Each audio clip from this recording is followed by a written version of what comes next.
Hello guys, welcome to today's tutorial. So in this tutorial today, I will be teaching you how to use your section break and your page break in Microsoft Word. So in addition to that, I will be teaching you also how to use your status bar. So firstly, let's go to the status bar. Right click on the status bar. You can see some features that you can turn on or turn off. Majorly in this tutorial, we'll be working on sections. So we need to turn on the section, and we should be able to see the status of this section on the status bar.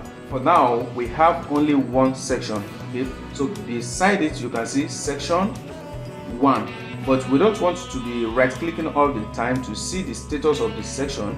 So I'm going to click on it, then it will mark it like this page number. Okay, like you can see now, we have page 1 of 1 here, but we don't know how many sections we have on the status bar. So I'm going to click on the section, then it will make the section to be active on the status bar. I'm going to close that, then go to layout. So under layout, you are going to see breaks. Then under that, you are going to see page break, column, text wrapping.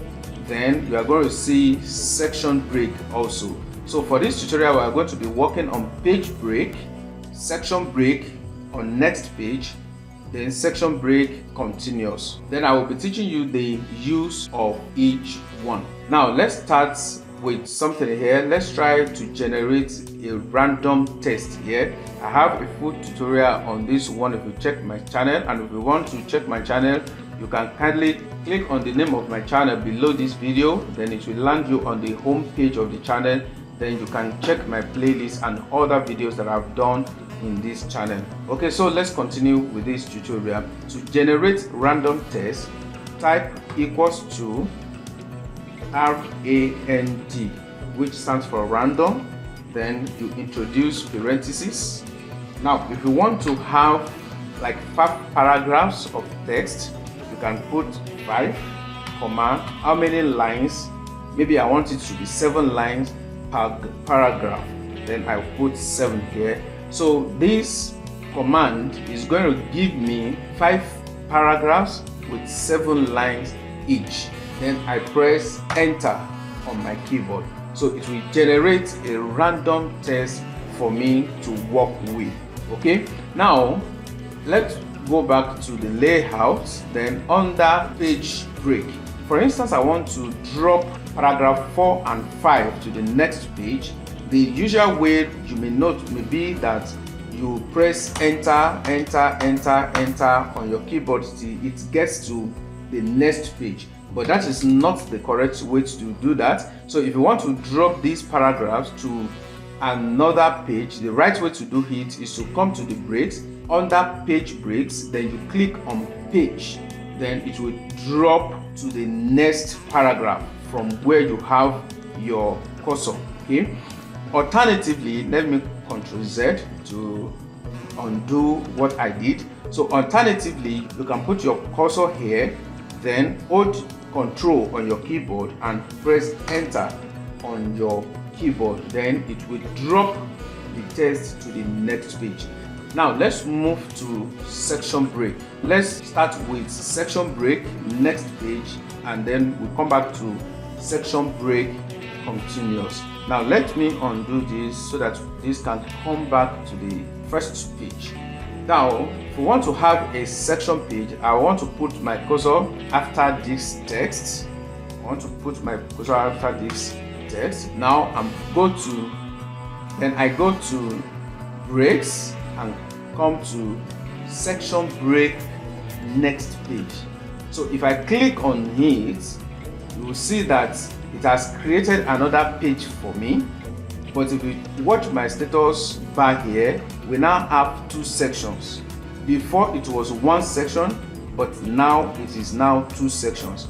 Now the importance of this, or the use of this, is that you can treat each section separately. For instance, the 2 pages are on portrait now, but I can change the layout of one section and leave the other section. Okay, this is what I mean. If I come to orientation command here, I click on the orientation, then I want to change the orientation from portrait to landscape.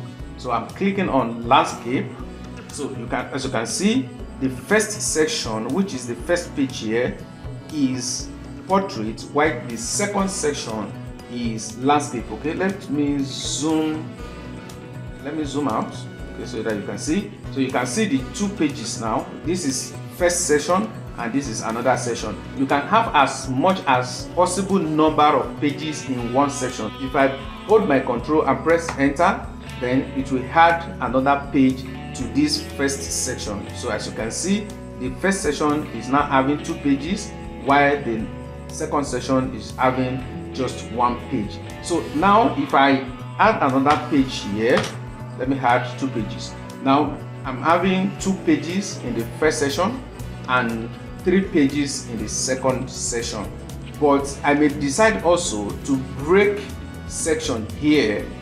Now we have 2 sections. I'm on section 2. Here I want to add another section break. So next page, section break. So we have 3 sections now. I'm on section 3. So on section 3, I may decide to change the orientation back to portrait. Now I'm having first section 2 pages with portrait, and second section 2 pages on landscape, and I'm having the third section 1 page on portrait.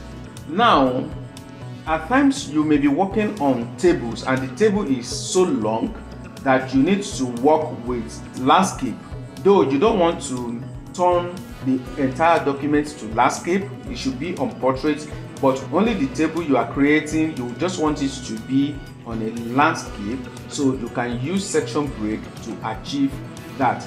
And another use of section break, like I said, section break enables you to treat each section differently. For instance, you are working on a document that you need Roman figure in maybe first 3 pages and you want others to be normal numbering. Okay, so this is what I mean. I want to insert Roman figure in the first section and make the other ones to be normal numbering. So I'm going to my insert tab, then go to page number.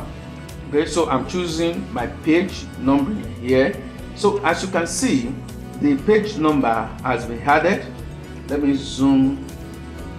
Okay, let me zoom in so that you can see very well. Okay, so the page number has been added. I'm having 1, 2, 3, 4, 5, and so on with normal numbering. But I want to change this number to Roman figure while others will remain the same.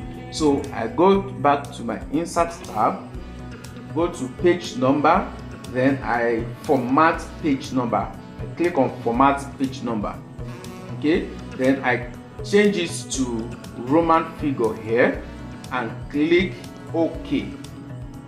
Alright, so as you can see now, we now have Roman figure 1, Roman figure 2. That is for only the first section. We have only Roman figure 1, Roman figure 2 in the first section.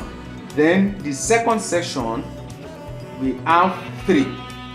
Before it was 1, 2, and 3. Now in the second section is not carrying Roman figure. Now the second section is starting from 3 now, meaning it is continuing from the previous section. Now we want the second section now to start from 1. So I click on the second section, go back to my insert tab, go to page numbering and click on format number. I'm not going to change the format here. I just want it to be 1, 2, 3, but I want it to start from 1.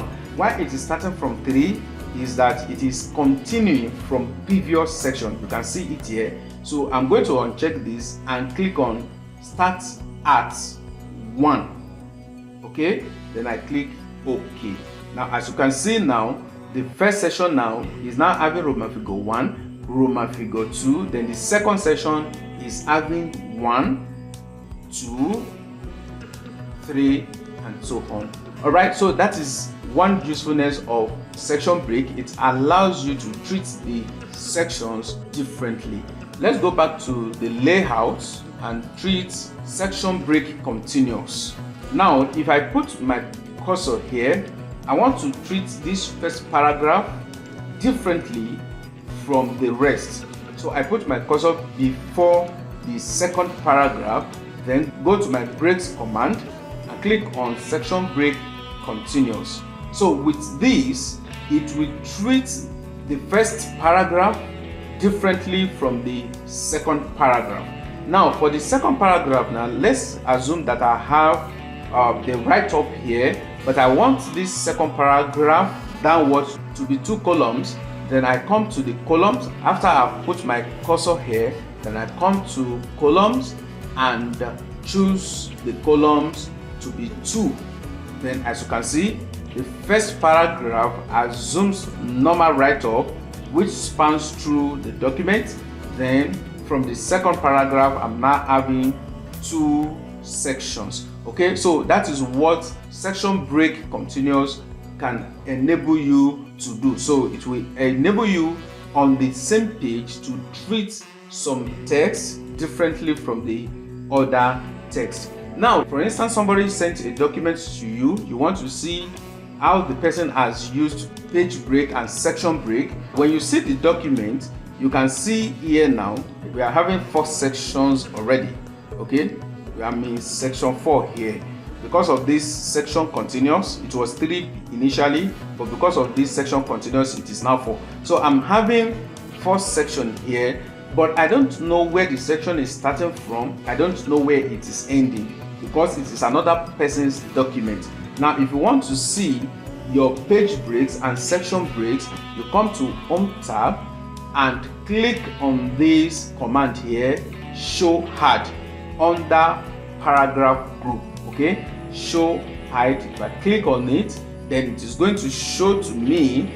So as you can see, we have page break here, we have page break here, we have page break, we have section break, and like that. And if I want to hide it, I go back to the show hide command and click on it, then it will hide. Okay, so that is how to view the section break and page break in Microsoft Word. So if you like this tutorial, please give it a thumbs up and don't forget to subscribe to this channel.